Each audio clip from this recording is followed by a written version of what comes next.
By Any Means Necessary on Radio Sputnik in Washington, D.C. I'm your host, Sean Blackman, here with Jackie Lukma. And as always, we are your guide for connecting the political, social, and economic movements shaping the world around us. And today on By Any Means Necessary, we'll be talking about how violence against transgender people has already begun in the new year. Also going to be discussing the role of healthcare workers in the ongoing mass protests inside France. And it's Tuesday, which means we're having our weekly segment, Tech for the People. And as always, at 3:20 p.m. Eastern Standard Time, we'll be taking your calls. But before we can move on, Jackie, tell them what's on your mind.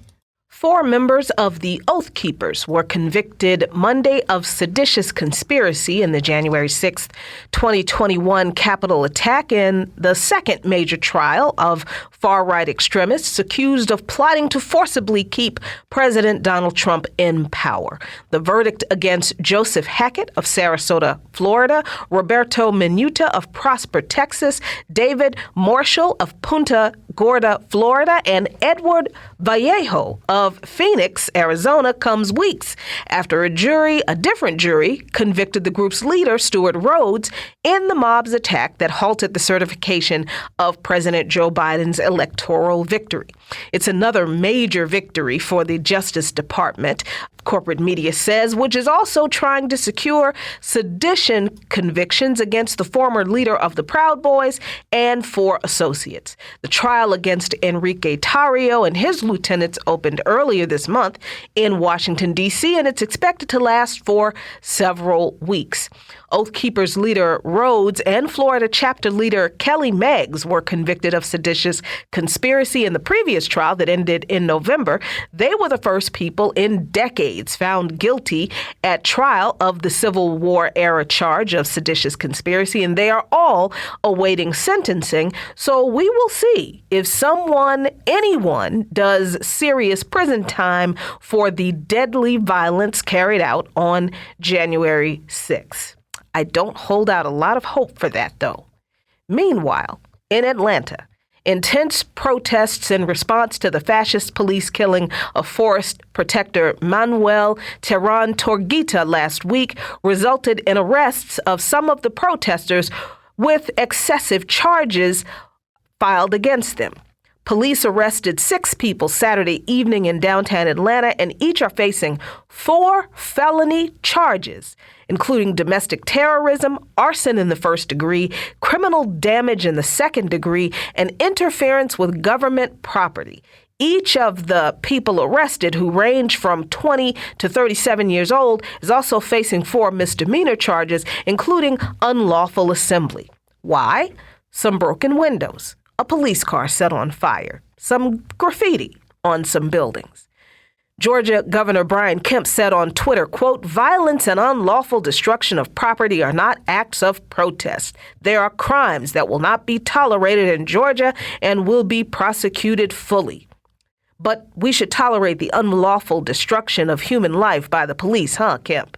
And we should just sit by and let the state expand its fascist footprint in our communities by building this obscene cop city in Atlanta, which would be a facility to train police on urban warfare tactics that include bomb deployment.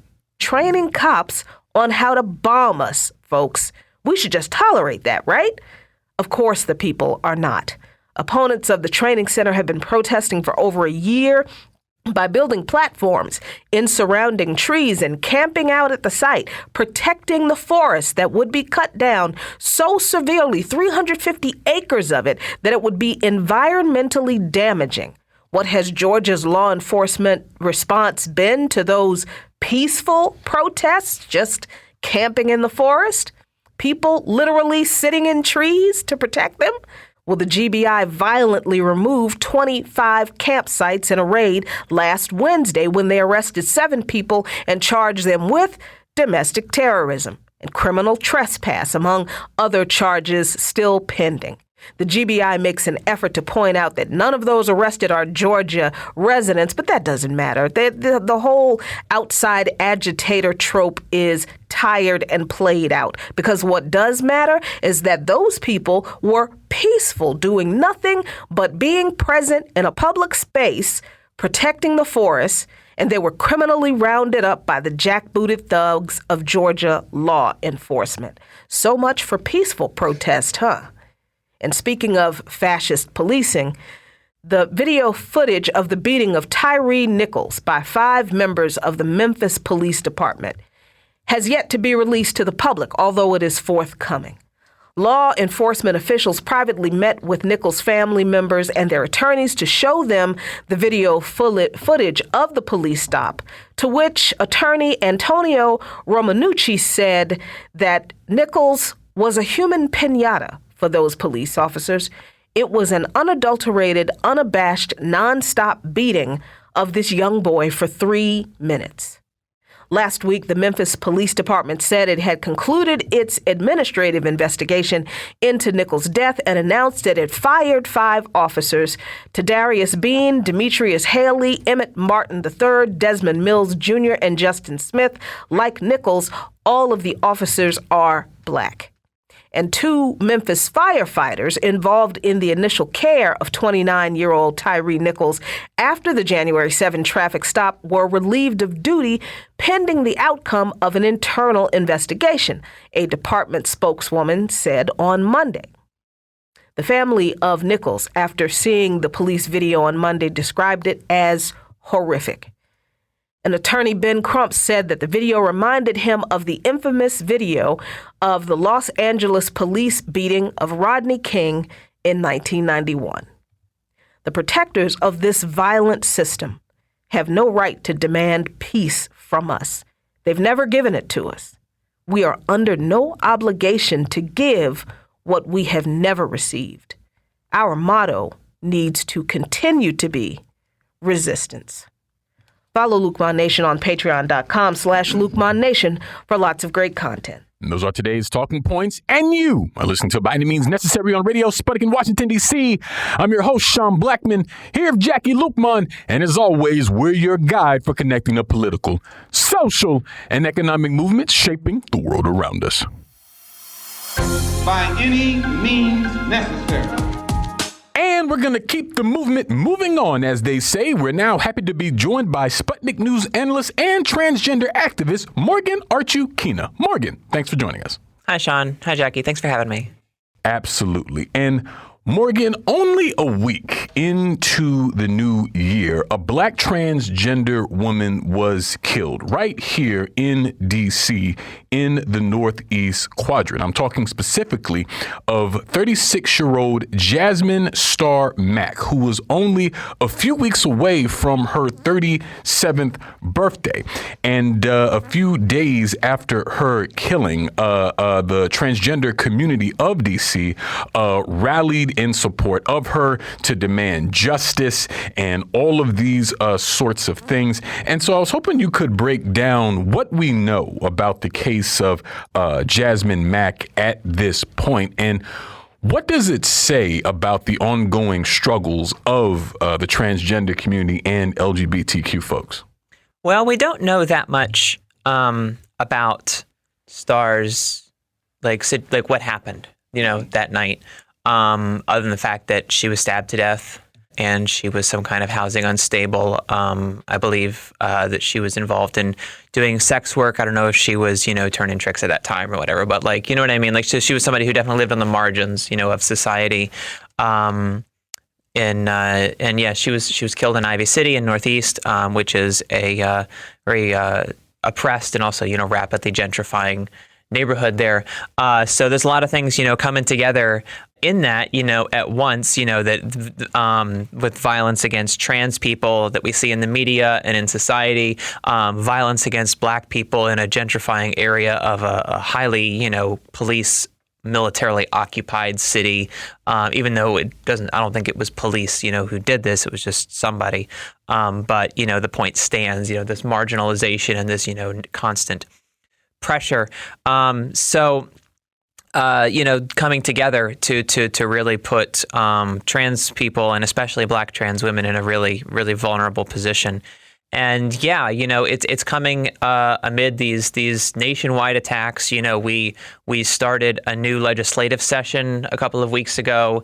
The day after, we heard about her death. Several states opened their legislative sessions, and there's already more than 100 anti-LGBTQ bills. Nearly all of them are anti-trans bills that have been introduced, and it's just, they're all the same stuff that we've talked about.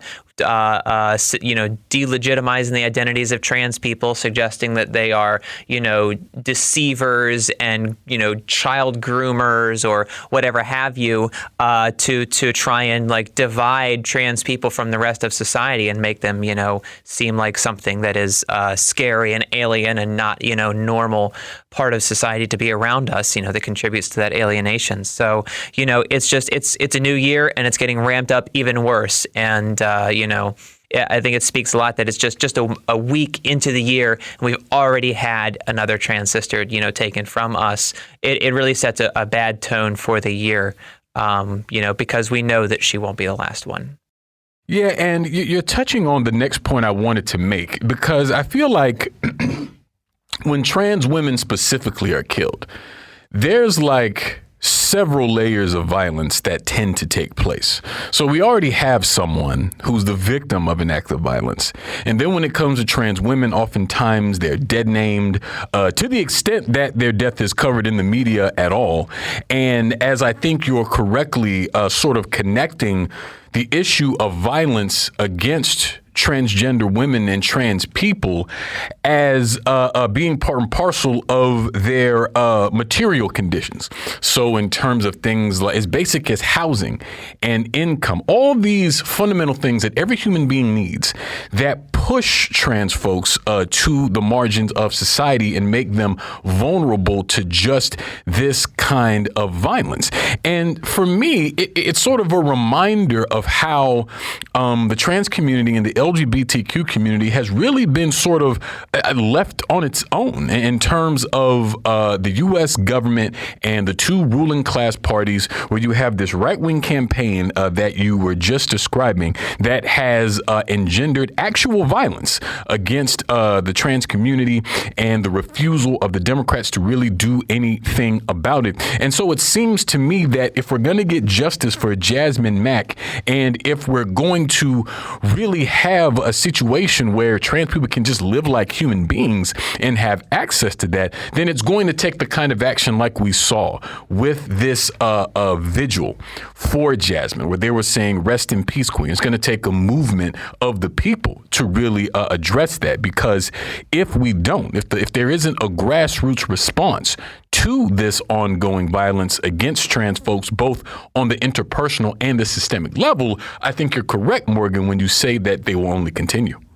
Yeah, I mean, there's a high degree, of social alienation there, and you're absolutely right, that there are so many deaths that go unreported or go incorrectly reported. Even the Washington Post got the story wrong, and they reported using Jasmine's dead name, and they misgendered her and reported that it was, a man's death. And it took social outcry in 2023. It took social outcry and shaming and calling out the Post before they fixed it. And so it really makes, I just think about how all these corporations that do this kind of thing, when June comes around, they'll have a rainbow flag across their banner on their website and stuff, and, whatever. And they'll pretend that they are, on the side of these people and telling this story. It's like, well, they can't even tell our story at this, most critical moment where it's talking about people getting killed. And so for a real long time, it was only trans people who were talking about the murders, of trans people. I even think about somebody as famous and iconic as Marsha P. Johnson. The police didn't give a crap about how she died or even the fact that she died. And it took an investigation by trans activists to go dig up that stuff and chase down that cold case and find out what actually happened to her. And one of the women who spoke at the vigil for Star was mentioned the fact that there are so many cold cases of murder of trans women in D.C. and she urged the Metropolitan Police Department to reopen those cases. And so Well, I think you hit on the point, Sean, that there is this like multiple levels of converging, alienation and disintegration in the social sense that are aimed at making sure that nobody knows about or nobody cares about or nobody knows the real story about what happens to trans people when they're alive or when they die. And so for a long time, we've had to be that voice for ourselves. It's not that way 100% of the time, but that's the way it is a lot of the time. Like I was at that rally, and that rally in her memory was 90% trans women. And it's sad that that's the way that it is. And that's the way it is a lot of the time. Not all the time, like I think about how there was that massive rally in New York during the 2020 uprising, where 15 or 20,000 people came out. The biggest rally ever in defense of trans rights happened during an uprising against white supremacy. So that hints at something greater. But, in the day to day, there is this problem of like, we're just kind of invisibilized. Yeah, and one of those connected issues is something that you mentioned that, Star was housing insecure. Why is housing for trans people such an issue and contributes even more to the violence that trans people, particularly trans women, suffer, and particularly in this city, Morgan, that is just seeing the most intense gentrification compared to anywhere else in the country? Yeah, well, real estate's a really big business in this country these days. And in D.C., probably more than any other city, because D.C. has no other major industries, the federal government and real estate, and that's it. And you got a city government that's totally beholden to the interests of real estate, of these property owners. And the money in real estate is in increasing the value, increasing the rent that you collect. And so that's what they want. And so, there's such a crisis of housing all across the country, but especially in D.C., and especially in neighborhoods that are majority Black, that are in the process of becoming less and less Black every year. And the police, of course, play a key role in, to use what the British call social cleansing. Which is what they call gentrification. But I actually like that term a little bit more because it's a little bit kind of gets to the core of the issue there. But it's the same process, And so you have, trans people who are already facing this alienation. Trans people face appalling rates of homelessness. It's like, I know I said it in the article that I wrote, but it's like 10 times or more what cisgender people face. I think 1/3 of trans people have been housing homeless or housing, insecure, including myself. And so it's something that's omnipresent.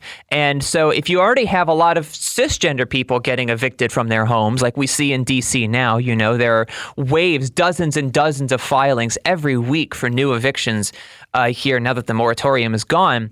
And so you have, trans people making less money. Trans women make 60 cents on every dollar that a cisgender man makes, even if they're more qualified than the man. So you've got people with less money, more likely to get fired, probably working in unstable jobs or, working class jobs or, marginalized areas like sex work, for example, where you're already encountering a lot more violence and trouble to begin with, and landlords who will discriminate against people who do sex work or even just who struggle to pay their rent or whatever, So there's people who are falling out of housing all of the time because of this greedy and predatory, renting process. And so trans people are at the front of that.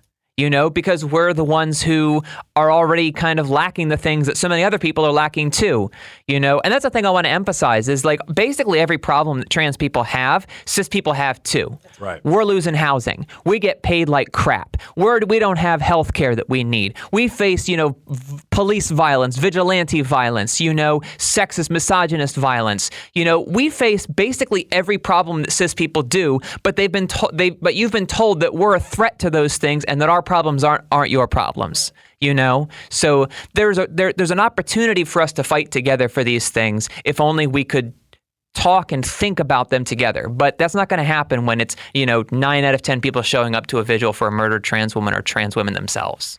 Yeah, and I think what you're describing, Morgan, is really just so true. And I think it actually speaks to the material basis of transphobia. So it's important that we, look upon trans people as groomers or, objects of pity or some sort of way of viewing a human being to where you don't feel, empathy or sympathy, or you don't understand how your plight connects to theirs. And that's where I think the issue of real class solidarity comes in. If people can be shown about how the material plight of trans people has so much resonance with that of cisgender folks, I think that could be a potent weapon against the transphobic propaganda on one hand and a sort of, passive inaction, if you will, on the other. And so, as ever, I feel like the question of class in the trans struggle is pretty crucial when we sort of discuss it. Yeah, no, you're right. It takes class solidarity on all sides to see, people who live like you and work like you as being this, the same as you, even if they look different, sound different, or address themselves in what you consider to be unconventional ways. And that's not even a thing that's unique to, interacting with trans people either. I guess that's what I have to say.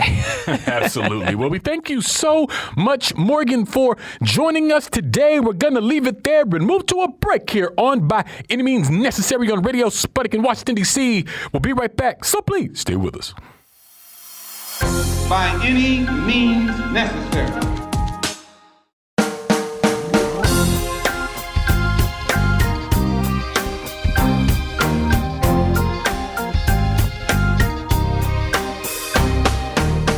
Welcome back to By Any Means Necessary on Radio Sputnik in Washington, D.C. I'm your host, Sean Blackman, here with Jackie Lukman. And as always, we are your guide for connecting the political, social, and economic movements shaping the world around us. And today we're discussing ongoing protest in France and how that impacts the health sector. And we're happy to be joined for this conversation today by Anna Vodakar, a journalist with the People's Health Dispatch. Anna, thanks so much for joining us. Hi, good to be here. Absolutely. And Anna, here recently, we've been seeing mass demonstrations happening across France in response to President Emmanuel Macron pursuing a bill to raise the legal retirement age to 64 years. And this triggered almost 1 million people across France to go into the street in opposition to it. And according to reports, by the end of, I believe, January 19th, almost 2 million people participated in protests in different cities across the country, 400,000 marching in Paris alone. And so this is demonstration mobilizations that have engaged and been mobilized by and participated in by different sectors of society, different sectors of labor. And today I wanted to focus on sort of the health aspect of things on this whole issue, on it, as it seems that this whole issue with Macron and this bill clearly has some ripple effects throughout society, which is why the response has been so large and almost explosive, frankly. And so I was hoping you could help us understand just what's happening here and how, the issue of health and the role of health workers plays into it. Yeah, so exactly as you said, it's been a very wide mobilization, and people from different profiles have gone out on the street to protest this proposed reform. And health collectives and health workers have actually played a very important role in what's happening, and that's because of a number of reasons. So, when we talk about the people who the reform is going to affect the most, of course, we're talking about the working class. We're talking about blue-collar workers who already work in very difficult conditions. So an extension of 2 years on their retirement age has very severe implications. It's not the same thing if you're a manager and if someone says that you should work for 2 years more because you can probably handle that. But if you're, if you're delivering something, if you're working on the railway, if you're doing any kind of this kind of, physical work, 2 years is a lot. And what health workers in France and their collectives have been warning about, including the collective Our Health is in Danger, is that they are already seeing very notable differences in the health and in the life expectancy of people in different sectors. So, for example, they quote statistics from the French National Institute of Statistics that says that male executives in France live on average 6 years longer than blue-collar workers. And then there are other issues which regard night shifts and the impact that night shifts have on the health of people. And essentially, that what they have been saying is that by coming up with this kind of reform, actually Macron is choosing to ignore the health of millions of people in France for pursuing austerity measures that we have already seen and that we have already experienced the impacts of. So that's only one part of what they have been saying so far. And then, of course, there's this whole aspect of the health workers themselves, who will also be asked to work for 2 years more, and that's after we have seen the play out of the COVID-19 pandemic, after we have seen that there is essentially no will among the elites in Europe to actually invest in health systems and employ more health workers, making their work more straining and more arduous than it already is. So that's one part of the debate that's going on in health circles in France at the moment. And, how has the pandemic and the requirements to adhere to vaccine mandates posed a threat to the health system in France, particularly as employees left the health system in droves in recent years? Yeah, that's absolutely true, and it's I think it's something that the pandemic has really highlighted, but that has been going on for years and years before that. And that the actual care work that health workers take on is exhausting, putting it in very mildly. And the amount of workers that have been working in the health system was not even enough to cover the health needs of people before the pandemic. And then adding to that COVID-19 and adding to that a very complicated situation that followed COVID-19 has made many people take the decision to leave.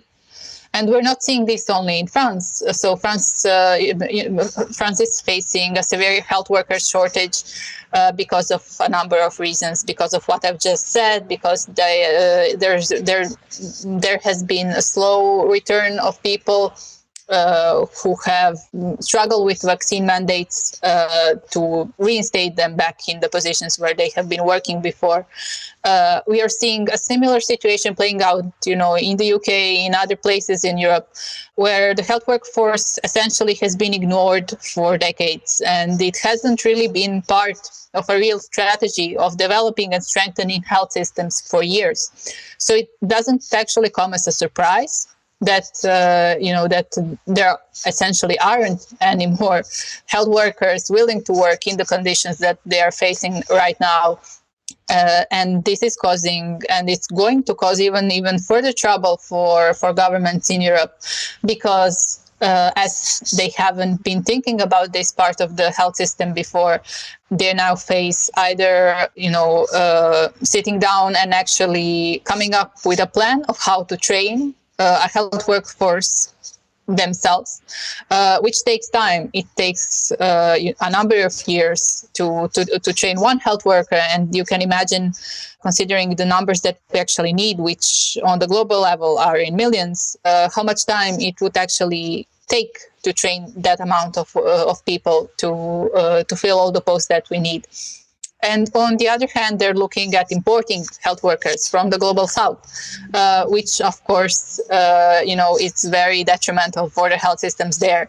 The global south, countries in the global south are already facing a very problematic situation because of the lack of resources that they have in the health system. The money that goes for training health workers in the global south should be spent for strengthening health systems there. It shouldn't lead to the global north just importing workers from there and essentially, weakening the systems in the global south even more. Yeah, definitely. And I'm also curious, Anna, about the gendered aspect of this issue. I was reading some reporting from People's Dispatch that's saying this reform, if passed, would actually deepen the already pretty wide gap in terms of inequalities between working women and men. I mean, women already receive about 40% lower pensions than men. And I have to think that this has some impact on the health question and what this means for women's health as well. And so it seems that as ever, and there are a lot of situations like this to where, one issue sort of impacts a lot and it has sort of a direct impact on people's conditions. And so it seems to me then, as you've been describing, that these health workers are a important aspect of this growing movement inside France. And so in terms of both mobilizing against this reform and against any other number of issues that are relevant inside France right now, I mean, how important do you see sort of the strengthening and ongoing building of this movement in the streets that we're seeing right now? Well, I think it's a great source of inspiration, actually. Not only in France, but across the region, we have seen health workers finally, stepping up and taking part in other struggles as well. And the other nice thing to see is that health workers have been supported by many, many people. So the governments often attempt to break the thing in two and say that the interests of health workers would be opposed to those of their patients, of the people they care for. But in practice, we have seen that people are not buying that. So, it's there's a strong show of solidarity between people and between health workers in Europe right now. This is true for France, but it's also true for the UK. It's true for Spain. It's true for essentially anywhere where we have seen health workers taking action. And so I think it also doesn't come as a surprise that all these movements and initiatives are actually converging together. So, you mentioned women's rights and the impact that the pension reform might have on women. So it's important to note that feminist collectives in France have come in support of the protests that we have been seeing on January 19th. And they have called for building together mobilizations for the 8th of March. So that's only one thing that's being planned. And then, of course, there's a whole movement. The health movement has been calling for convergence with actions around April 7th, which is World Health Day, but it's also a day in Europe where left-wing health organizations come together to protest against the commercialization of health. So essentially, what this is showing is that, something that starts as a protest for a pension reform can actually grow. And it's never only about the pension reform. It has numerous implications all across society. Yeah, and you just mentioned the notion of the building of a continental movement of health workers. And I'm wondering why it is you think we're seeing this growing movement within Europe around health workers. I mean, what do you think is happening in Europe that is sort of triggering these kinds of organizing efforts? Well, I think it actually it goes beyond Europe, we could say, because, if we look at the United States, well, we have seen nurses in New York really putting up a really good struggle in the last couple of weeks. But beyond the global north, in the global south. So People's Health Dispatch has been reporting on health workers' actions in the global south for months before this, and it's really something that often goes a bit under the radar. But on the other hand, it's ongoing, and the fact that it's now intensifying in Europe, I think it's a result of governments not prioritizing, or prioritizing would be a very strong word. I think that they have been ignoring the health workforce for so long that it's become impossible to ignore by the health workers. So the health workers actually had no other thing to do. They were forced to take these kind of actions that we're seeing now. I think in Europe, again, it has a lot to do with the crisis that surround the health systems, and which we are seeing rising costs of energy, of essential goods. So it's I think that health workers have always been part of this kind of wider social movements, but maybe they haven't been perceived as a particular group. They've just merged with the others. And now when they have also for quite a bit of time, been ready to put aside their own interests and their own welfare for, as they have been told that health systems would benefit from it, from the investments that could be made by allocating budgets that would otherwise could be otherwise allocated to to the improvement of their working conditions. And I think that many health workers now are seeing that they have been lied to, and that this kind of allocation, that this kind of investment is not happening anywhere. So health systems in Europe are weakening; they're not strengthening. Not even after, not even as we see a pandemic still ongoing, and that. They are now actually feeling more confident to advocate together with their patients and show that the benefit of health workers and patients comes together. So stronger health systems benefit us both. I think it has a lot to do with that. Definitely. Well, we thank you so much, Anna, for joining us today. We're going to leave it there. We'll move to a break here on By Any Means Necessary on Radio Sputnik in Washington, D.C. We'll be right back. So please stay with us. By any means necessary.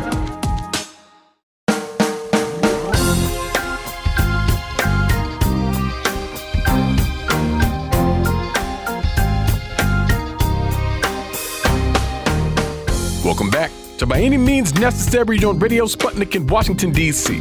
I'm your host, Sean Blackman, here with Jackie Lukman. And as always, we are your guide for connecting the political, social, and economic movements shaping the world around us. And it's Tuesday, which means we're having our weekly segment, Tech for the People, where we're joined by technologist Chris Carafa, co-host of the Covert Action Bulletin podcast. Chris, thanks so much for joining us. Oh, great to be back with you. Thank you. Absolutely. And Chris, there was a piece recently published in Wired discussing a recent report that was pretty damning, talking about the crisis of worker injuries at Amazon, of course, a tech giant owned by Jeff Bezos, one of the richest human beings on this planet.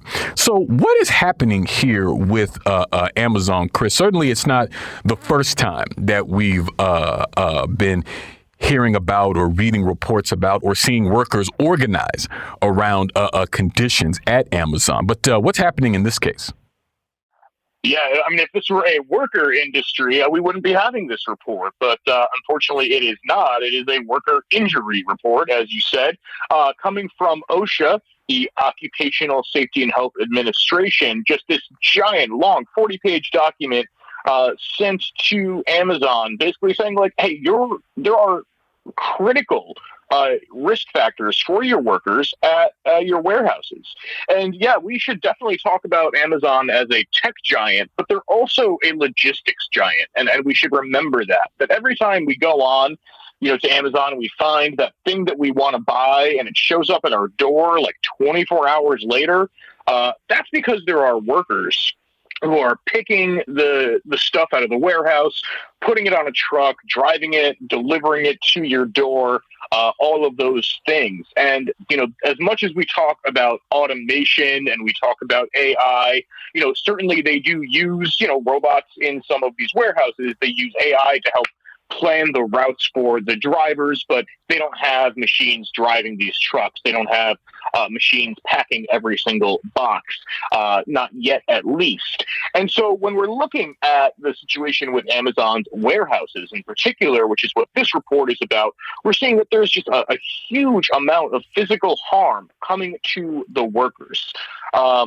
It's not something that's new, unfortunately, but it is something that continues to be in the news. So this, giant company, right? I mean, nearly $1 trillion market capitalization, if that means something to you, which to Jeff Bezos, it certainly does, is not providing appropriate breaks to their workers. It is not providing appropriate accommodations for workers who maybe can't stand for long periods of time.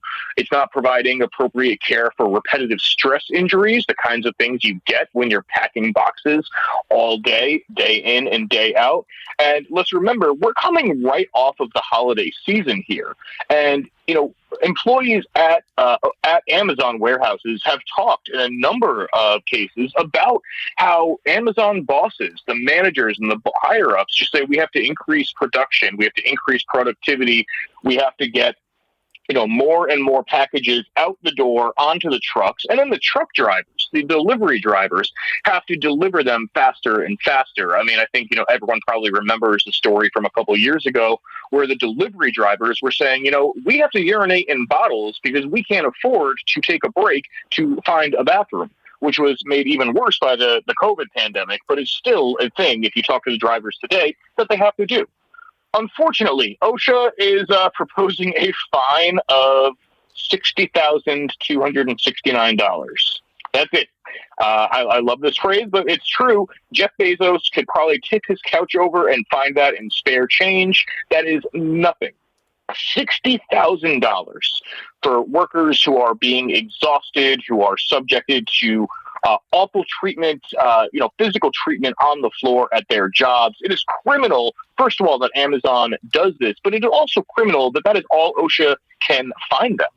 And, what does this mean for the workers of Amazon who, I guess are hoping that somebody will put a stop to all of these abuses that they endure, even as they are also, many workers across Amazon are working to organize and are even being attacked by the company on that front as well. Well, that's the key, right? The workers, I think, have realized that, we're going to use every tool available to us, whether that's OSHA or the NLRB or other, legal means, but we're also going to unionize. We're also going to struggle within our warehouses. I mean, think about, I think the Chris Smalls, who was fired for organizing at Amazon, and so many other people who have said, we realized that the bosses, first of all, aren't going to take care of us, that government agencies are too slow to take care of us. So we're going to take care of ourselves and each other. And that's the key thing that Amazon workers at warehouses across the country are saying, is that we're going to have to take care of ourselves and each other rather than relying on the goodwill of Jeff Bezos or, the goodwill of, the labor Department of Labor or OSHA. And I will say this: I believe there are many people who are well-meaning at, for example, the NLRB, OSHA, the Department of Labor, but they are so hamstrung by just government bureaucracy and by the regulations and laws put in place that serve the bosses and serve the interests of capital and not the workers. So I don't want to downplay the work that OSHA inspectors, for example, are doing, but it's clear that they are not going to solve the problem, that it is the workers who are organizing who are actually going to solve this problem. Definitely. And, I was reading the Wired piece and I had to laugh at this quote from Amazon spokesperson Kelly Nantel. She was saying about how, Amazon intends to, appeal the findings of the report and things like that. And they quote her saying, "We've cooperated fully and the government's allegations don't reflect the reality of safety at our sites. The vast majority of our employees tell us that they feel our workplace is safe." And that's the part that got me. I'm like, okay, you're the spokesperson for this massive company. What employees are you actually talking to? Like the other executives in the boardroom? Just silly. But anyway, shifting gears a little bit here, Chris. Twitter has some new developer rules that seems to officially ban third-party clients. I was hoping you could break down just what this means, Chris, and how it will reflect on Twitter as a platform. Yeah, I was very sad about this. I've been on Twitter since, 2007, I think I started my account. And much of that time, I have not used the official Twitter app. I've used some developed by others because they just have, different features. They display things in a slightly different way that, many people like. They just innovate really on how to interact with this service that so many of us use. And they do so by something called an API.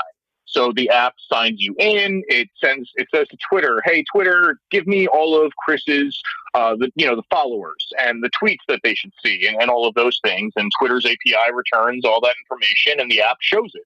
Very standard setup. But Twitter has to provide access to that API. It's not just something that magically exists. And so what Twitter has done over the past week and a half or so at this point is they basically shut off access to those third-party clients. They said, their new rules say that you can't use the API to what they say is, quote, "create or attempt to create a substitute or similar service or product to the Twitter applications." What that really means is that they want everyone in the Twitter app, not another, app like, Tweetbot was one of my favorites. Twitterrific, another amazing third-party platform that really got, frankly, app development on the iPhone going back in 2007, 2008. Developers of these apps, many of whom rely on them for their income, are understandably very upset, not just that this access was turned off, but straight up that they didn't make any announcement. Twitter didn't say, "Hey, developers, we're turning off this access for you in X amount of days or months or weeks." They just turned it off. And then people were saying, "Hey, my Twitter app doesn't work anymore. What's going on?" The developers, who have millions of users, got absolutely no notice until they themselves couldn't go on Twitter with their own apps. It really shows that, the fact that Twitter, being a private company, and I don't mean private in terms of the stock market, I mean private as in the workers and the people who use it do not control it. Twitter, being a private company, has many, many downsides because you could use whatever app you wanted to get on Twitter until a few days ago, until a week or so ago. And Elon Musk just, unilaterally decided that. There was no discussion, with the people who use Twitter. Here are the, benefits and drawbacks of having alternate clients, third-party ways to get onto the Twitter interface. That's really what happened here. And again, this isn't just a single company. This is really a platform that millions of people use to connect with each other, to get news, to look at entertainment, yes, to watch cat videos. And it should not be owned by Elon Musk or a set of shareholders. It should be a public utility and a public good that could take into consideration how to make decisions like this, if they even need to be made. And in this case, I don't see any reason to make these decisions other than Musk wants more control and wants people to see more ads. Yeah, I mean, that was the question I was about to ask you, Chris. What was the point in making this move now? Musk already has bought Twitter. It's owned. The third-party apps weren't bothering him. Was money a part of the calculus in this, and that, he wasn't making any money from them, maybe? Well, Twitter is apparently in a bit of a financial crisis right now. Because, yes, Musk fired a lot of workers, and I think a lot of attention has been paid to the tech workers that were fired, but many of those workers were also in sales and, customer relations, where customers being the, people who advertised on Twitter, and developer relations as well. Because as I think it was Chuck Hockenberry, one of the developers in question here, said, we couldn't even get a response from Twitter about this because no one works in no one works in those departments at Twitter anymore. But a lot of people are talking about this, idea. Musk wants to turn Twitter into an everything app, whatever that means for him. I mean, it's like big talk, no formal discussion about anything, or plans. But really, I think it's about control. It's about surveillance, because if you're using a third-party app, there's less that can be done to surveil you on that, through that app. From the platform itself. It's about showing more advertisements and things like that. It's really about the control and the money at this point. Yeah, and I'm sort of wondering, speaking of layoffs, Chris, I'm wondering what you're making of the layoffs we seem to be seeing in the tech industry. I mean, I feel like we're seeing this at Spotify and companies like this. I mean, what do you attribute to this? Is it something particular to the industry, you think, or there's some sort of deeper dynamics at work? That's a really interesting question. I think we've been looking at, what's happening with these tech layoffs over the last week or so. I mean, major layoffs, Google, Facebook, Microsoft, as well as a number of smaller companies. And it's funny to me, interesting to me, that in some of these cases, they're all about like 6 to 8% or so of their workforce, right? And so that says one thing to me in terms of like how, the billionaires, the capitalists are looking at staffing at these companies. Really notable, by the way, that Apple is being lauded because it is not laying people off yet. However, they did have a hiring freeze starting last year. And then Tim Cook is getting all this love because he's cutting his salary by 50% or something like that. This guy's worth over $1 billion. There's no need to love Tim Cook for taking a temporary salary cut when he still has his stock options. He has, all his bonuses and stuff like that so no love to Tim Cook just for taking a 50% cut. So, people aren't getting fired. He's still a billionaire. But in terms of like, what does this mean for the bigger economy? I mean, first of all, there's going to be a situation where these highly skilled tech workers may not be able to find a job where they live. So they may either need to go, into remote work if that's an option for them, as many companies are still pushing to go back to an office while we continue to be in a pandemic, or, they're going to, have to move. And so I think it's the beginning of something that I think is going to have negative ramifications throughout many industries, and especially the many big cities where, tech happens, so to say. So I'm thinking New York, San Francisco, Seattle, those companies where these, many of these companies are headquartered. If you have people who are out of work, they can't buy things. They're going to buy the base necessities that they need, but they're not going to go out to restaurants. They're not going to go shopping. They're not going to do those kinds of things. So it is going to, I think, ripple through the economy. It's still a small, it's many tens of thousands of workers, and I don't want to minimize that, but it's still a small percentage, of the overall workforce. But it is very, very concerning to me to be seeing it happening. Yeah, and it's not just at Apple. It's actually across a wide swath of the tech industry. What other companies are looking at massive layoffs during this time? Yeah, so like I said, we have seen Google, we have seen Facebook, Alphabet. Intel laid off 200 people in Santa Clara, California. Lyft also did. Salesforce had a layoff of about, I believe it was 8,000 people, approximately 9% of their workforce. But, we should also look at, what these CEOs are saying. Right. At Microsoft, Satya Nadella was at the World Economic Forum in Davos. They laid off 10,000 people, 5% of their workforce. But, Nadella could still go hang out with the other, top billionaires and government officials and talk about, rebuilding the economy and right-sizing. I hate that phrase, right-sizing the economy. That's what they're looking to do after this pandemic that has been a disaster for average people and actually pretty decent for most big industries. They're looking to even get even higher and higher profits. I mean, we can also look at, Uber and Lyft, a bunch of smaller companies, Coinbase, Airtable, Snap. There's a number of other, reasons for some of these companies. The crypto industry, of course, is collapsing, and that also leads to layoffs. But we're seeing it across a number of the large tech companies. Yeah, and also wanted to touch on in our last couple of minutes here, Chris, about this report that found that China is sort of far outpacing the United States in artificial intelligence research. What's happening there? Yeah, this is a really interesting report from Nikkei. This is reported in Nikkei Asia that the title, China trounces U.S. in AI research output and quality.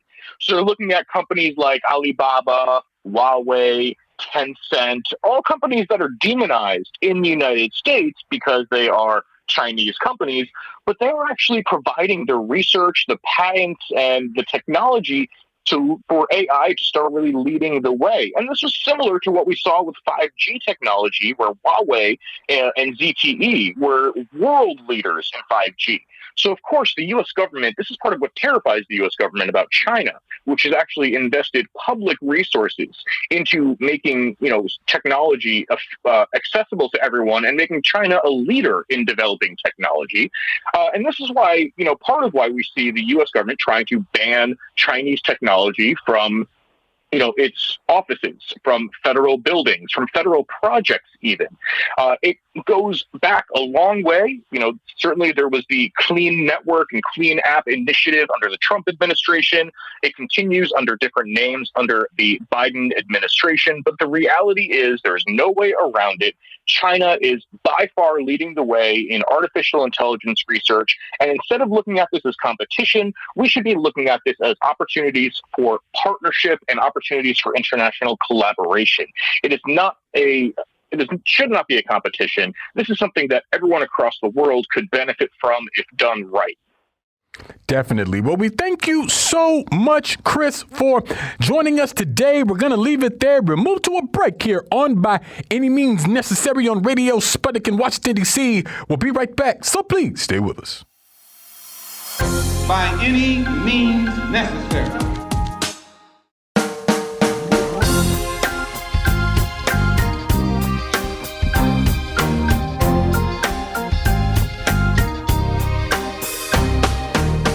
Welcome back to By Any Means Necessary on Radio Sputnik in Washington, D.C. I'm your host, Sean Blackman, here with Jackie Lukman. And as always, we are your guide for connecting the political, social, and economic movements shaping the world around us. Oh, yes, we're here. We're back. Top of the hour. It is Tuesday, January 4th, 2023. And in 20 minutes, you'll be able to give us a call here at By Any Means Necessary at 202-521-1320. That's 202-521-1320. And we are very happy to be joined for the hour today by Eugene Puryear, host of the Punch Out podcast on Breakthrough News and author of the book Shackled and Chained: Mass Incarceration in Capitalist America, and Claudia De La Cruz, director of culture for the People's Forum. Eugene, Claudia, thank you both so much for joining us today. I'm honored to be here. It's one of my favorite shows. Thank you so much for inviting us. Well, thank you both so much for being here. And the reason why we skipped our typical wrap there at the top of the hour is because we're having a very special live hour on By Any Means Necessary today, dedicated to a recently released book entitled Socialist Reconstruction: A Better Future for the United States, available for purchase at liberationstore.org. This piece dares to ask the question, what would the U.S., the richest and most powerful country in the world, the imperialist hegemon on the world stage, what would that country look like if its working class took power? Now, this is a creative and important question to ask given our political moment. But before we crack the book open, I actually want to play a short clip of a classic speech by Dr. Martin Luther King Jr., whose birthday and anti-imperialist legacy we just celebrated, entitled, "Where Do We Go From Here? Chaos or Community?" And then we'll come back and jump right into the conversation. I want to say to you as I move to my conclusion, as we talk about where do we go from here, we must honestly face the fact that the movement must address itself to the question of restructuring the whole of American society. There are 40 million poor people here.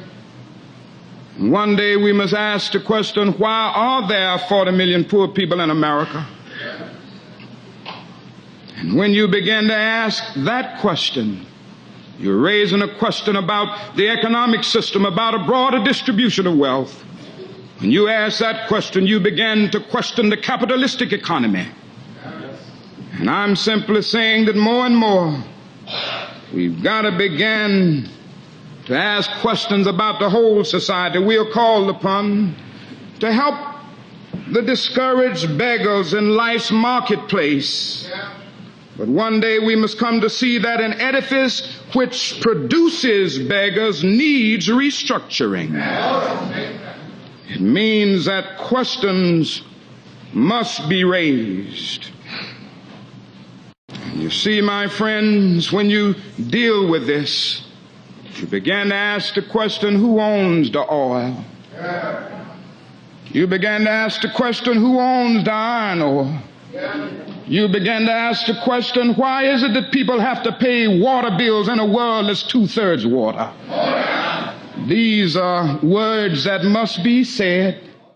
Yeah, and that was Dr. Martin Luther King Jr. Where do we go from here? He's laying out some crucial and fundamental points about an American capitalist system whose wheels can only turn if lubricated by the blood of the working class.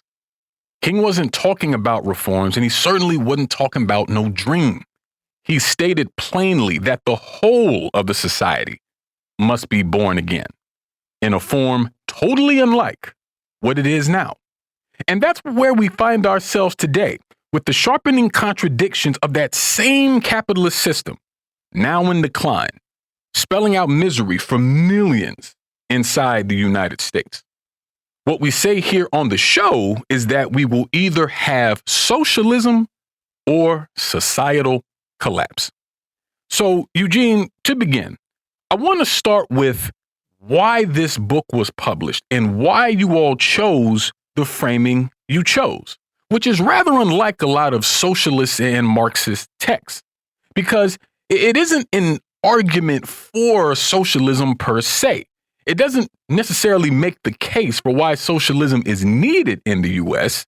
It begins with the triumph of a socialist revolution and proceeds to tackle the most pressing questions facing the country and humanity. So the book ain't a declaration, it's a demonstration. And as such, why did you all take that route with socialist reconstruction, Eugene? And why now?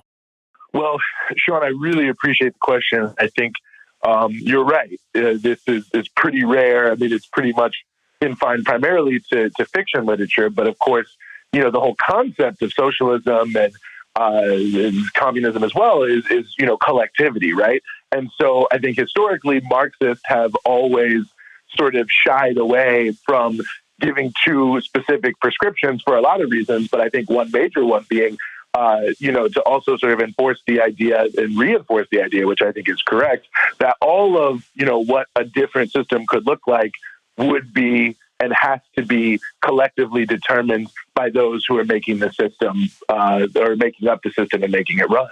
But that being said, we live in a world where they say it's not possible. As I think it was Margaret Thatcher who said there is no alternative. Fukuyama said the end of history. I mean, we're constantly told that socialism is a totally failed ideology and that the only thing that can work is capitalism, no matter how bad it is. There's the famous Winston Churchill quote about capitalist democracy, that it's the worst of all governmental systems. But, it's the best of the ones that are available, essentially.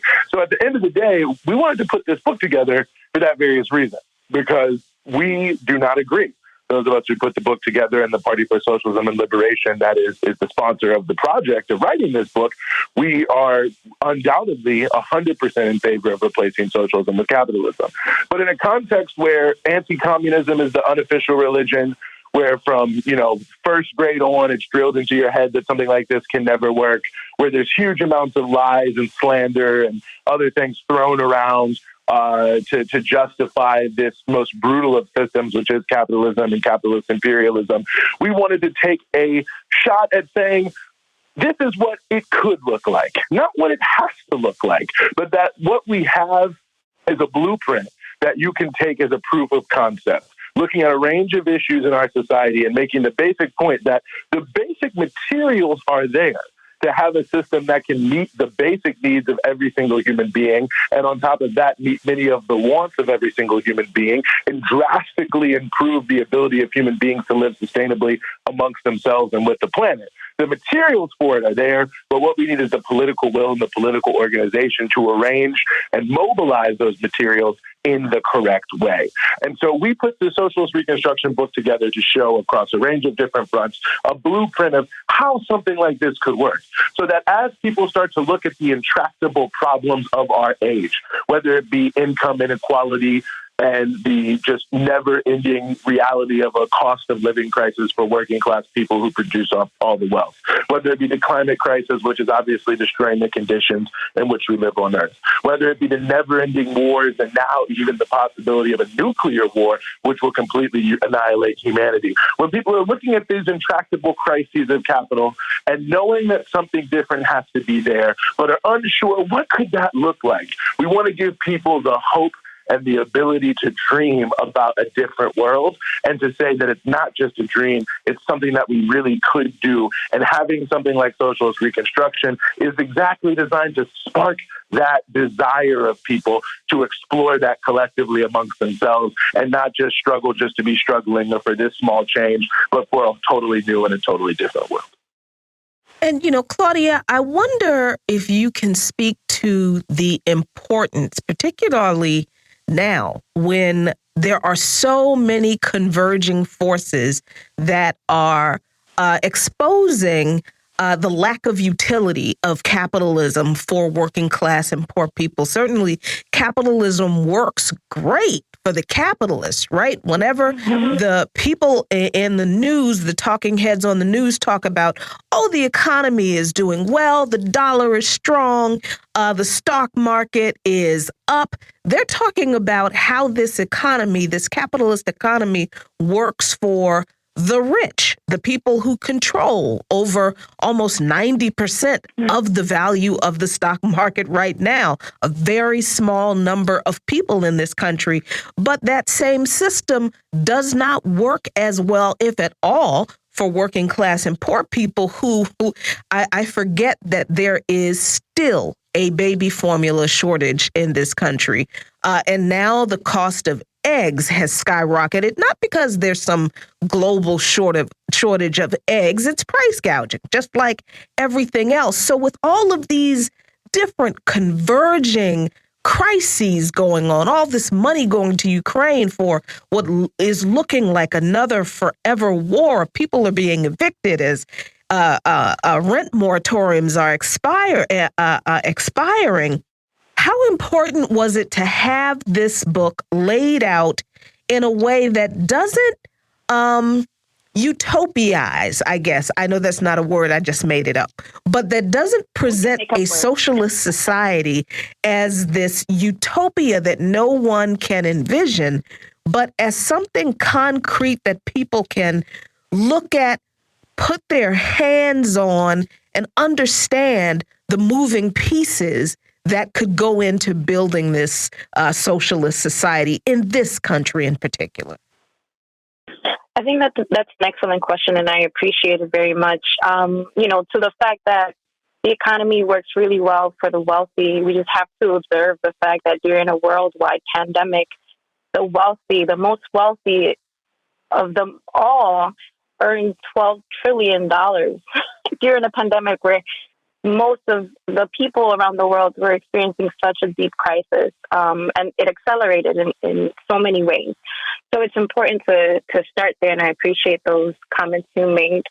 I think the book is a critical intervention in the battle of ideas at a moment where there is such a deep sense of hopelessness, precisely because capitalism has not been able to solve our problems, the problems that it has produced.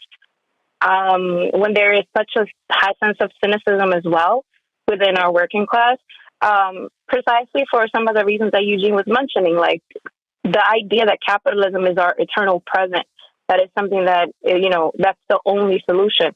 And when we look at human history, capitalism is a very short part of our human history that is over 200,000 years old. And what the book does is challenge us to imagine what we could do in a place of abundance, which is basically something that we're lied to. We're told that we don't have what we need because there's lack. And the reality is that our problem is not one of lack, it's a problem of overproduction within the capitalist system. And to a lot of, like, to the extent that we know, when we are talking about, like, whether there is investment in our education system or investment in our healthcare system, a lot of the times they pin struggles against each other, using the argument that there is not enough for people to have everything they need. If you think about New York, for example, there was a $820 million that were allocated for overtime for police, and the NYPD already has a $10 billion budget that's worked for 2023. And so, in that same vein, we have landlords that were only able to collect 65% of the rent because the majority, a lot of people have not been able to get jobs, can't make ends meet. You see the crisis that exists in terms of housing and homelessness in the city. And so these contradictions are becoming more clear, more visible. And I think that the book establishes, one, that we can win. And this is what is possible with the amount of wealth that this country has. One thing that I appreciate about the book as well is, it just puts into perspective the relationship that the United States have had with countries across the world, like the imperialist nature of the U.S. and what would a socialist government look like in relationship to other nation states, with collaboration and actually engaging in dialogue, which is something that the United States has not been able to do.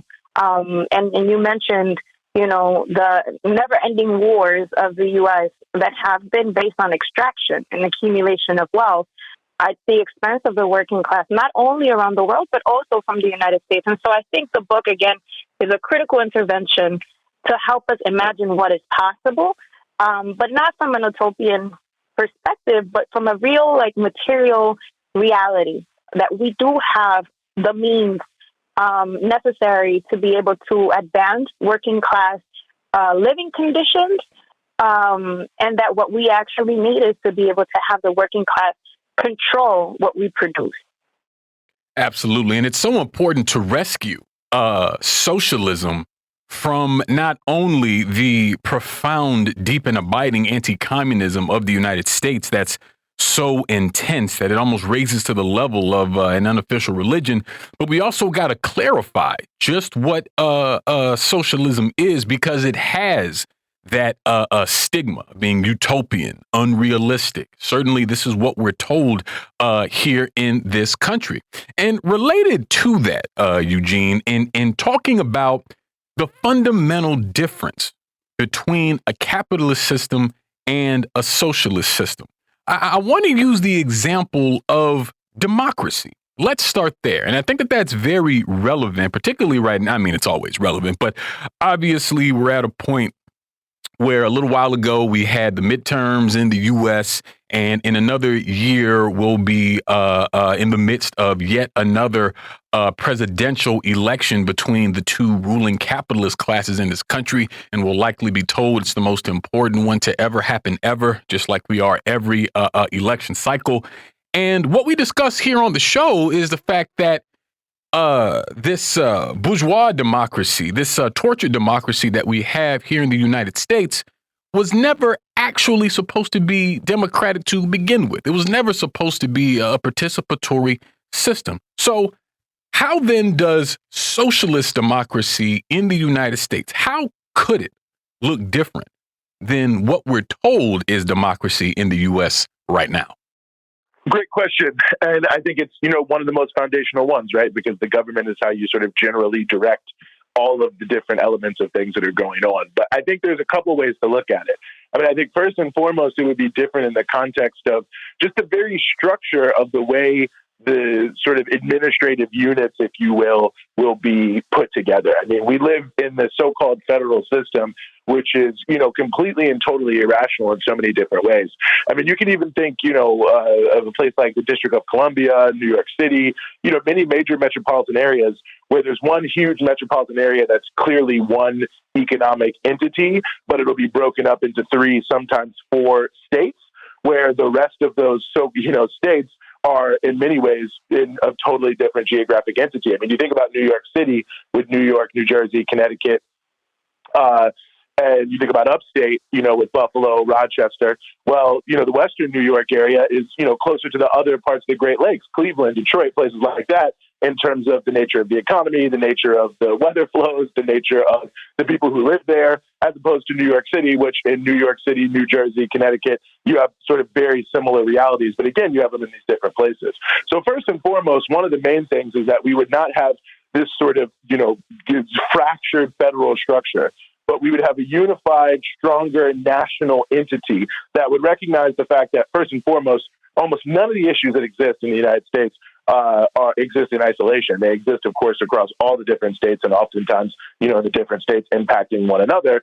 And then also looking at the lower levels of regional and local government in a way that makes sense based on how people and the actual flows of production really work and move. So that's one right there, is just changing some of the ridiculous structural realities that exist inside of the broader, way the government services are provisioned.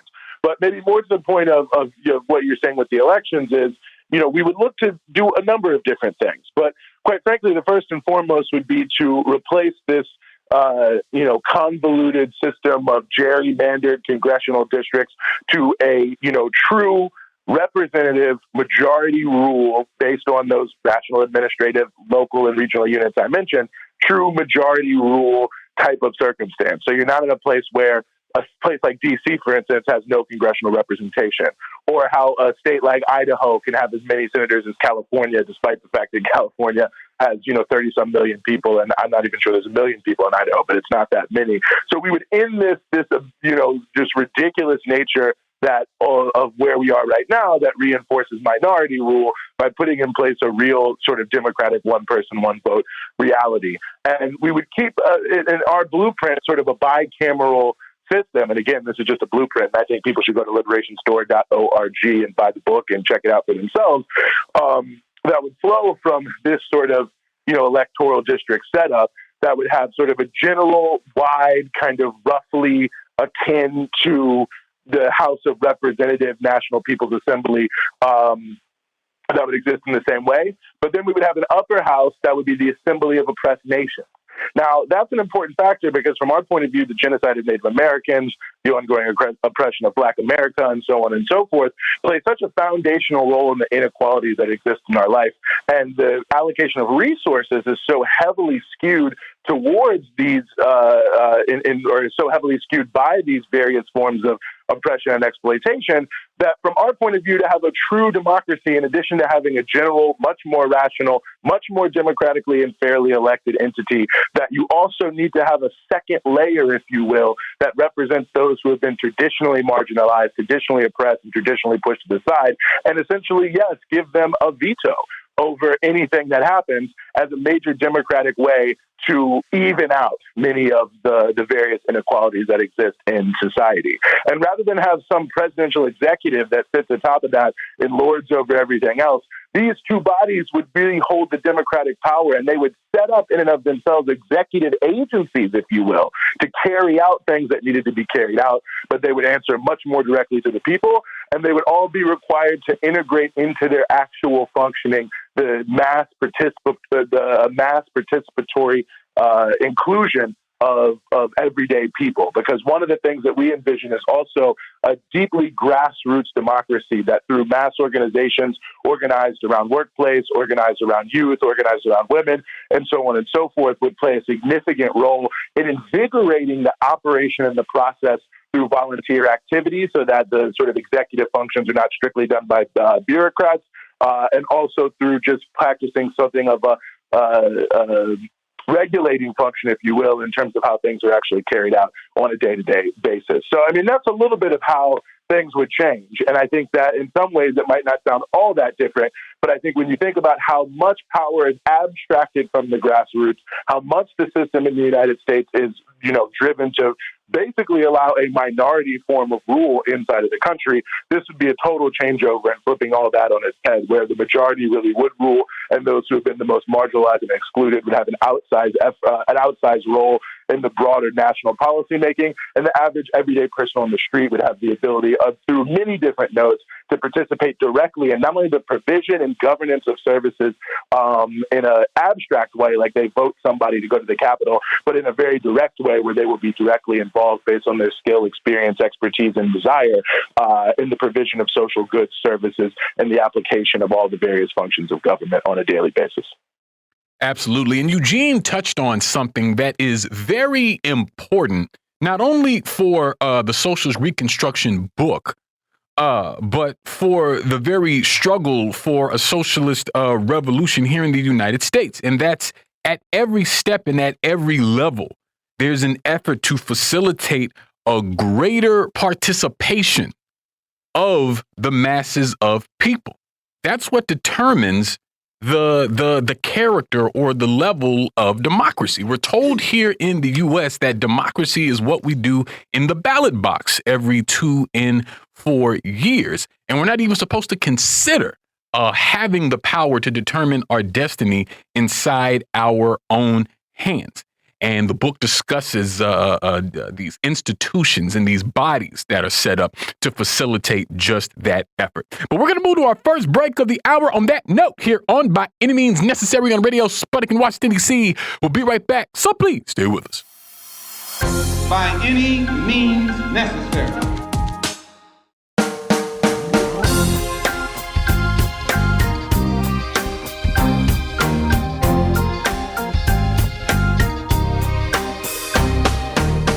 Welcome back to By Any Means Necessary on Radio Sputnik in Washington, D.C. I'm your host, Sean Blackman, here with Jackie Lukman. And as always, we are your guide for connecting the political, social, and economic movements shaping the world around us. Phone lines are now open, 202-521-1320. That's 202-521-1320. Myself and Jackie Lukman continue to be joined by Eugene Puryear and Claudia De La Cruz discussing the recent book, Socialist Reconstruction, A Better Future for the United States.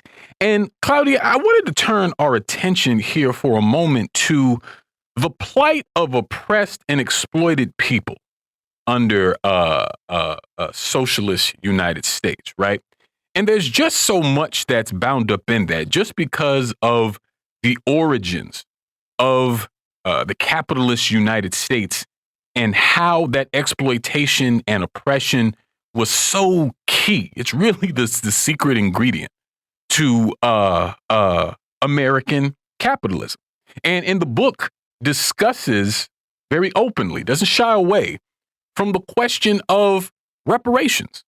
Reparations for slavery of African people in this country, reparations for the genocide of indigenous people, reparations for the ravages of colonialism, imperialism, and war the world over, and also thinking about issues like patriarchy, misogyny, this institutionalized sexism that has so dominated American capitalism, and how the super exploitation of women is so important to the maintenance of this system?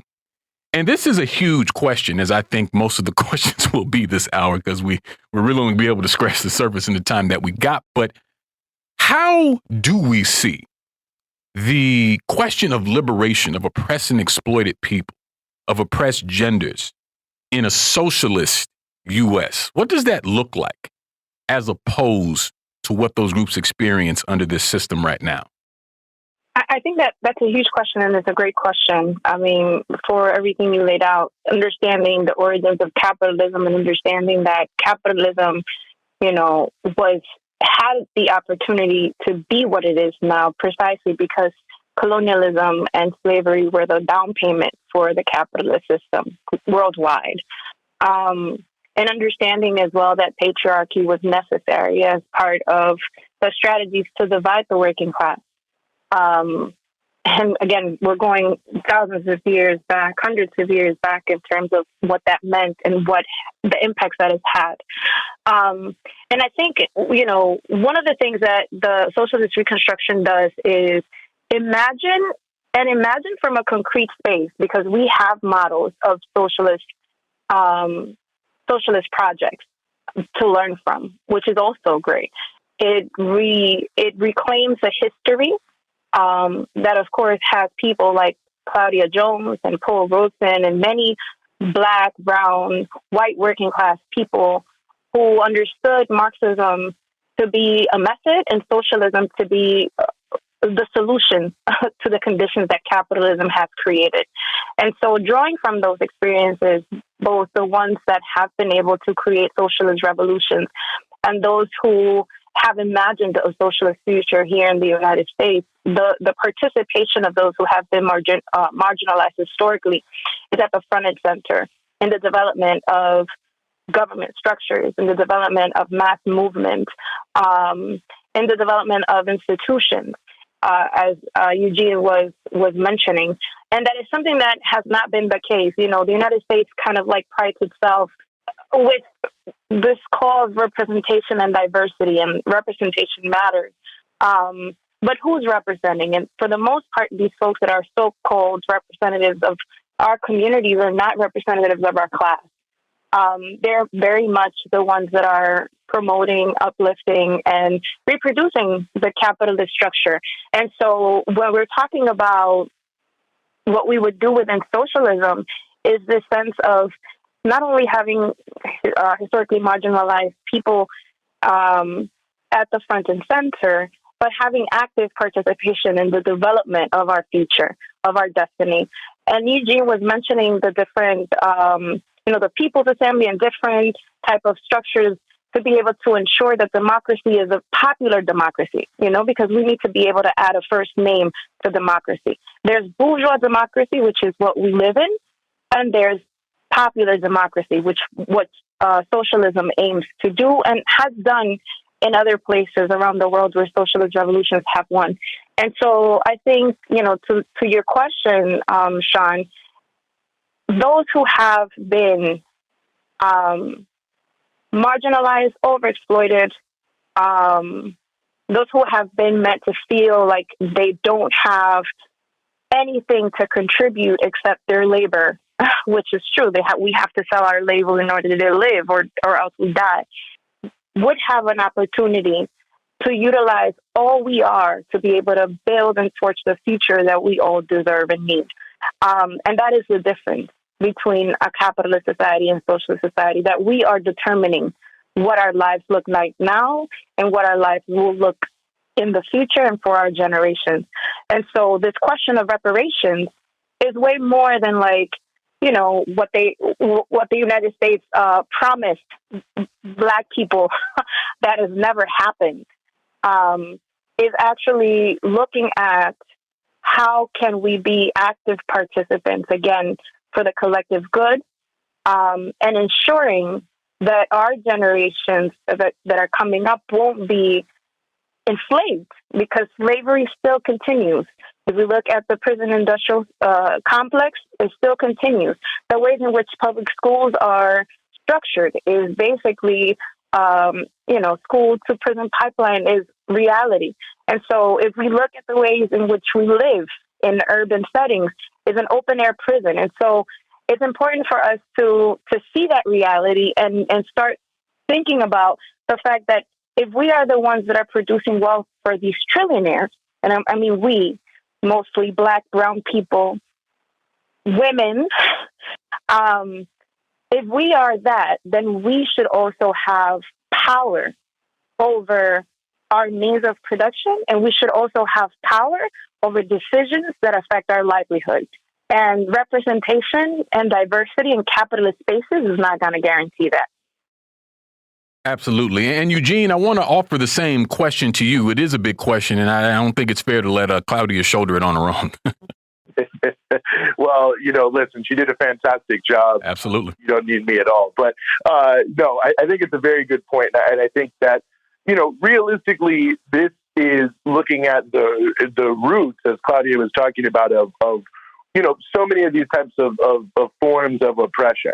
And by rooting or by recognizing that the roots of so many of these things are in capitalism, I mean, it's giving the opportunity and the space to create the types of solutions that can actually resolve the root cause issue. I mean, one thing I talked about at the book launch for this event for Socialist Reconstruction, which again you can get at liberationstore.org, is the issue of the disproportionate Black maternal deaths that we see in this country. I mean, one of the biggest, in my view, just criminal realities of the daily existence of capitalism in the United States, that, even regardless of income, Black women have disproportionately higher rates of the children and infants dying in childbirth.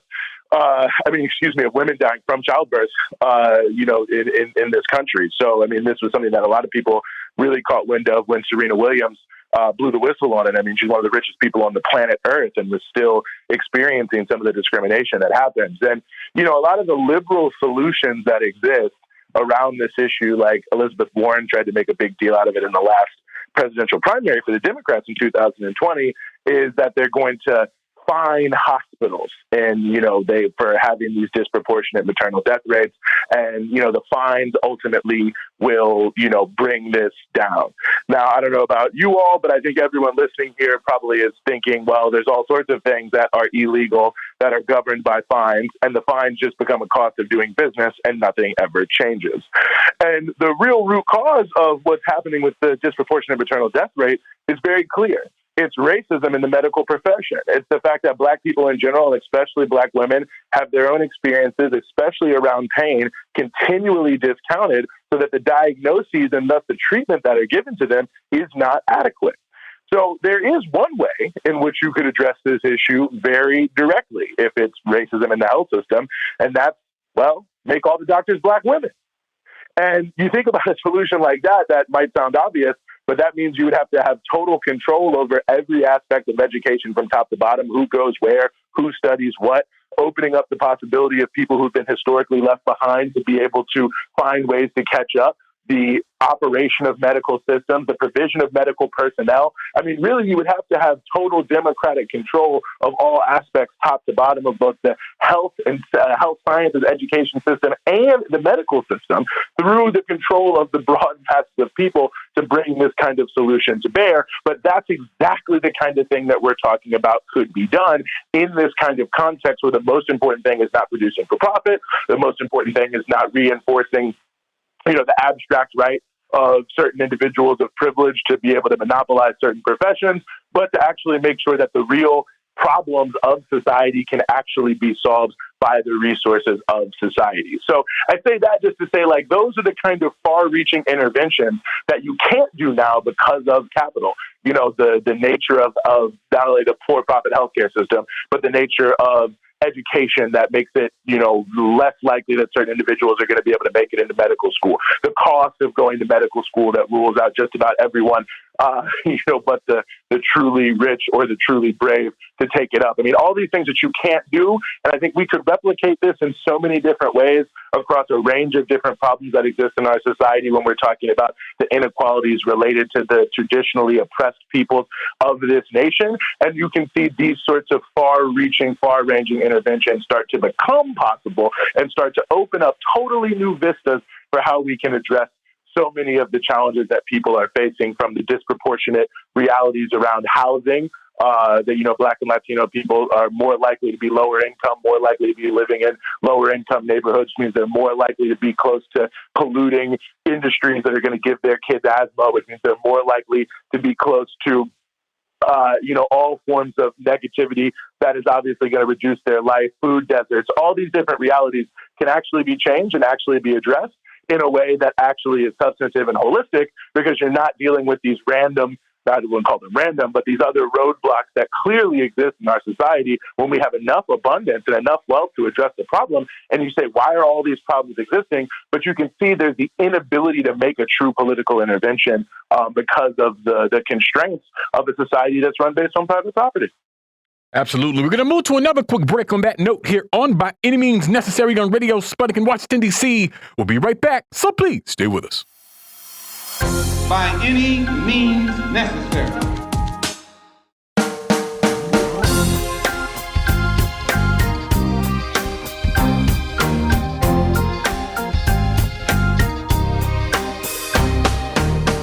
Welcome back to By Any Means Necessary on Radio Sputnik in Washington, D.C. I'm your host, Sean Blackman, here with Jackie Lukman. And as always, we are your guide for connecting the political, social, and economic movements shaping the world around us. My dear friends, phone lines are still open, 202-521-1320. That's 202-521-1320. I am here. Jackie Lukman is here. Eugene Prieur and Claudia de la Cruz are here as we continue our discussion about socialist reconstruction, both the book and the action that needs to take place here in the U.S. for us to get a new society. And Claudia, I want to toss another huge question at you just because I know you can handle it. And this is really a cultural, spiritual question. And I wanted to pose this to you because you're someone who's a proponent and advocate of liberation theology. You're someone for whom spirit and faith are inextricably linked to a liberatory political project, right? And there's a whole tradition and history of folks who also advocate that and how that informs and animates different social movements throughout the world. Talk about concepts like Mystica, the Holy Ghost of the movement, if you will. And this is difficult, right? Because it's perhaps a less tangible issue as opposed to, something like healthcare or agriculture or the climate or any number of things that are also important. But when we think about what centuries of capitalism have done to us in this country and around the world, what this system has done to humanity, mentally, spiritually, how it has woven its way up through every aspect of our being, and how it's tried so hard to rob us of the revolutionary enthusiasm needed to really carry this thing through. So how do we mobilize and activate that kind of beautiful, almost ethereal aspect to the movement and to humanity to help bring about this socialist reconstruction? You know what I mean? Because I honestly feel like it's going to be difficult to move people in the millions if we're not prepared to actually move them. You know what I mean? Growing up in church, the old folks used to say, I wouldn't have a religion that I couldn't feel sometimes. Mm-hmm. And as such, I think it's incumbent upon us to build a movement that people can feel. You know what I mean? Yeah.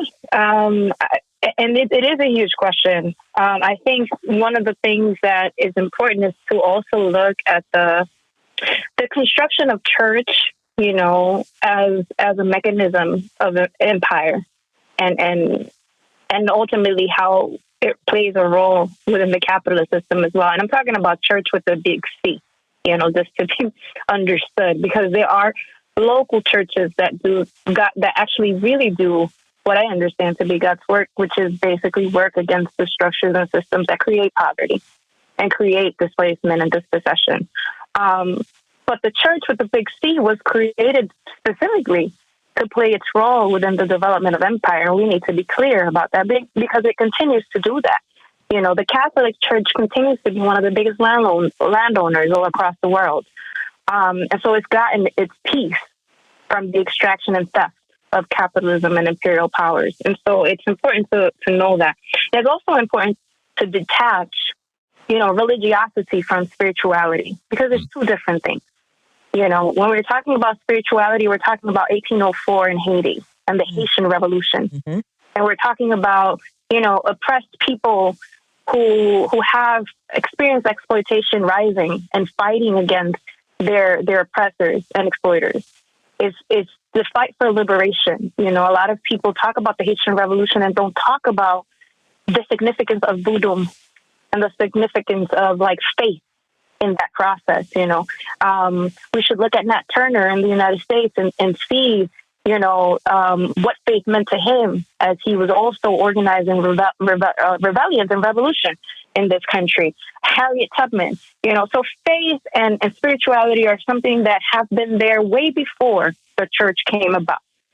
The church has a different role that is not that of faith and spirituality.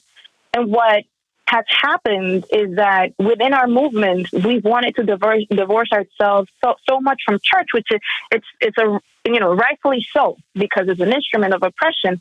We've also done the bad task of divorcing ourselves from the spirituality and faith. And in doing that, we've also isolated a great group of working class people who would be willing and wanting to find liberation through faith and spirituality if we were to only tap into it. So when we talk about liberation theology, that's exactly what liberation theologians were looking at. That spirit of struggle through song, through prayers, through chants. I mean, we chant. We go out in the street and we chant collectively. There is a power in that. When folks were marching during the civil rights movement, and everyone knew that song, and they were all singing that one song in the streets, there is a spirit to that. For us who are Marxists, socialists, communists, when we are in a room and we're all singing the International together, there's a spirit to that. And if we listen to the words of the International, it's a war song. It's a war, it's a song of fighting the ruling class. And so is that spirit, is that faith. And it's not like a space in a vacuum. It's a material hope that we're taught out of history, that we will win, because there is nothing else beyond capitalism that is not called socialism. Because if there is something else, if we don't make our intervention politically and socially and culturally and ideologically as people who understand capitalism hasn't worked, it's either socialism or death. That's a decision we all have. That's a decision we all have to make. Whether we are for death, which is capitalism, which can and will, if it must, continue to reshape itself, or we take the hold of society economically, politically, socially, and ideologically, and build a socialist future that guarantees that our generations to come will actually live as they should, as it has been ordained. Absolutely. I mean, that reminds me of a recent experience I had. I was, at a meeting, if you will, and we were singing a song, and it was to the tune of an old black church song called "Give Me That Old Time Religion," but we were singing "Give Me That Old Socialism." And it was good enough for Assata, good enough for Robeson, good enough for Lennon and Castro, good enough for me. And Eugene, I definitely wanted to touch on what is perhaps the core contradiction when we talk about politics writ large, as broad as that is. Perhaps geopolitics may be more accurate. And that's the question of imperialism.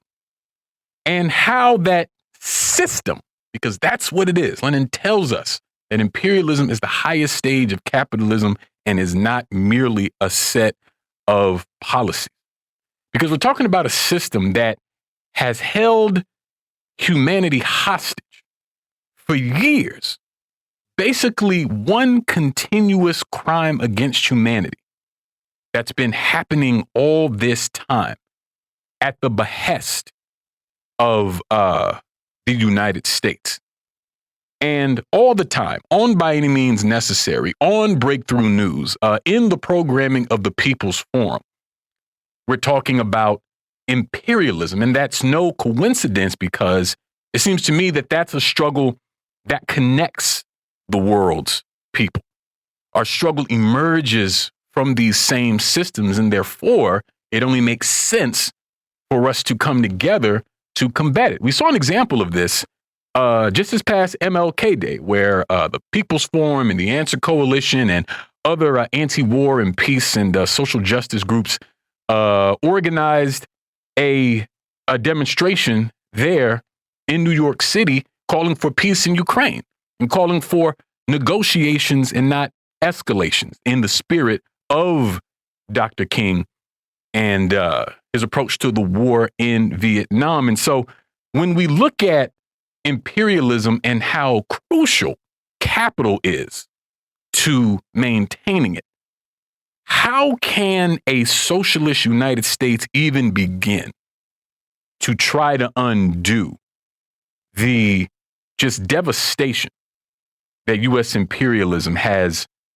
exacted all over the world for all this time? Well, the first thing we're going to do, Sean, is dismantle this massive machine of, 900 military bases across 100-odd countries around the world that enforce this system of imperialism. Because I think, as anyone who really looks closely will see, that there is no connection between this so-called Defense Department apparatus and the actual security or defense of people and things that exist here within the borders of the continental United States. And in fact, the opposite is in fact true. I mean, obviously, the clearest example is what we saw in 9/11 and the roots it had in the U.S. policies in Afghanistan. But we can see the same thing for so many of the major social problems affecting this country. Why are millions of immigrants flowing out of Africa and out of Latin America and out of Asia into the United States and into Europe? Primarily because of the military actions of those countries, like the destabilization of Libya, and so on and so forth, put together with the economic and political actions that military backs up, which is the sanctions and the unequal trade policies that destroy economies. And those two things combined have created a worldwide massive refugee crisis of tens of millions of people that, of course, also has reverberations here in this country. Certainly, we can see the same thing is true of climate change. The U.S. military, the world's number one polluter. So, in fact, the so-called thing that's out there to quote-unquote keep us safe seems to actually be the taproot cause of so many of the problems that actually make people feel unsafe, insecure, and like the world is about to imminently be destroyed, as we can certainly see by the nuclear chicken that's being played by NATO forces vis-a-vis Russia in the conflict in Ukraine. So I think that would be number one, is we would just end that charade and immediately move beyond that kind of system, dismantle it, and start to use the productive capacities and capabilities that are now directed towards the war machine to meeting the actual needs of human beings. But I think the other element of it is we have to conceive of, I think, the way that this country starts to approach the world from the point of view of sustainability. And I don't just mean that from the point of view of the climate per se, but how food systems work, how global production works. I mean, it's not really at this point that feasible, quite frankly, to just say you're going to wall off your country from every other country. That those days are gone. We are really in a globalized system of production. Capitalism is totally globalized. So we really have to think about two different things. One is how we live, and then secondly, based on that, how we are going to collectively work together to produce the things that everyone needs. I mean, there's enough food for everyone in the world to be fed very well. There's plenty of medicine. There's certainly plenty of materials for which everyone can certainly have a roof over their head. So the challenges of global poverty, which are, very different but somewhat the same in every country, whether we're talking about the United States, South Africa, Egypt, Mali, or Singapore. Those challenges, the resources are there to be met. But we have to actually think about how, because right now the reason that global commerce is so aggressively exploitative is because we live in this capitalist consumerist society that sort of forces a form of consumption on us that does not actually conform with the things that we need to live, survive, and to thrive. So we have to think again, like the socialist movements in Latin America have been raising, particularly in Bolivia for many years, this concept of buen vivir, of a good life. What does it mean to live well and to live good? That's not the same as having all the material resources that we're told on the commercials you need to have. And you look at something like climate change. I mean, they just want to switch car culture from the gasoline cars to the electric batteries. Well, the reality is that those electric batteries and the way they're mined can be just as destructive as what we've seen with the oil industry. So that raises the question about, car culture versus public transportation. I mean, there's all these different things that we're going to have to consider about how we live and what we consider to be a quote unquote good life.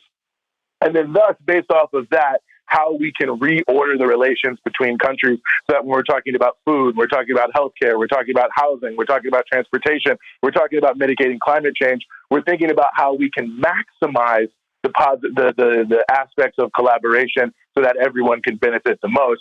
And certainly we are going to eliminate the idea that one country should use its military force to subdue, coerce, and force other nations to do its bidding. And really not it as a nation when we're talking about the United States, but the 0.01% of people who really control the entire economic, social, and political setup.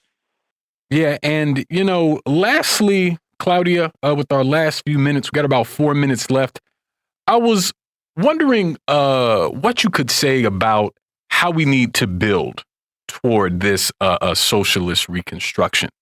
And as important as it is to read and study and to get this vision, it's important to have this vision like we have in socialist reconstruction. We are going to have to do the work and build right now. And so how do you think the movement writ large should be orienting in order to really seriously take up this task of changing this society and this system? Well, I mean, I could share some thoughts. I think there's so many people that need to be able to engage in this process of thinking what needs to be done. But primarily is having the confidence and actually believing that we can win. Because that is what we transfer off to folks that are not part of movement, that are not part of political organization, that we can and we will win. That's the first thing. The second piece is, the ideological deconstruction of what capitalism has done to us, thinking that it's impossible for us to be able to gain power. And the aspect of political education is so key in that process.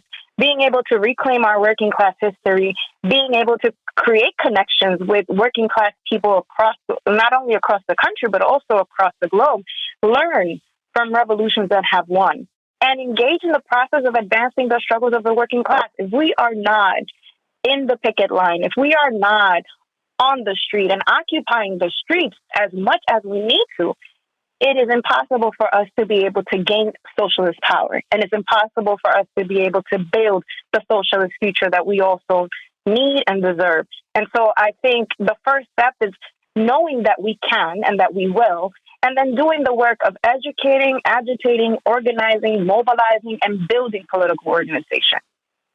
Absolutely. And making a socialist revolution in the United States is a task of historic proportions. And it can seem scary. It can seem daunting. I mean, just the incredible power of the capitalist state can seem insurmountable. But we're not alone. We have each other. We have this movement that we need to build, and we have a worldwide class to back us up. And I want to definitely encourage people to check out Socialist Reconstruction at liberationstore.org. I want to thank Eugene and Claudia so much for joining us today on By Any Means Necessary. Be back tomorrow with an all new episode. So as always, we'll see you next time.